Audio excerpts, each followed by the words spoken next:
മറക്കില്ല.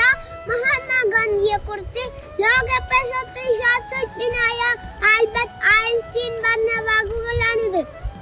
എന്റെ ജീവിതമാണ് എന്റെ സന്ദേശം എന്ന് പറഞ്ഞ മഹാത്മാഗാന്ധി സ്വന്തം ജീവിതത്തിലൂടെ തന്റെ ആദർശങ്ങൾ പ്രാവർത്തികമാക്കുകയും ചെയ്തു. അഹിംസയായിരുന്നു മഹാത്മാഗാന്ധിയുടെ ആയുധം. സത്യവും അഹിംസയും ഒരു നാണയത്തിന്റെ ഇരുപുറങ്ങളായാണ് അദ്ദേഹം കണ്ടത്.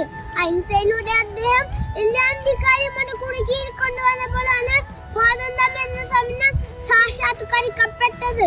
എല്ലാ മതങ്ങളെയും ബഹുമാനിക്കുകയും ആദരിക്കുകയും ചെയ്തിരുന്ന അദ്ദേഹം എല്ലാവിധ അനീതികളിൽ നിന്നും വിമുക്തമാക്കപ്പെട്ട ഇന്ത്യ സ്വപ്നം കണ്ടു.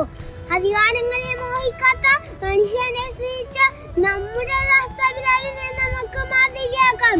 നന്ദി. എന്റെ ബാപ്പുജി കുഞ്ഞുങ്ങളുടെ പ്രസംഗം നിങ്ങൾക്കായി അവതരിപ്പിക്കുന്നത് കേരള വിഷൻ നവകേരള പ്ലാൻ വെറും 199 രൂപയ്ക്ക്.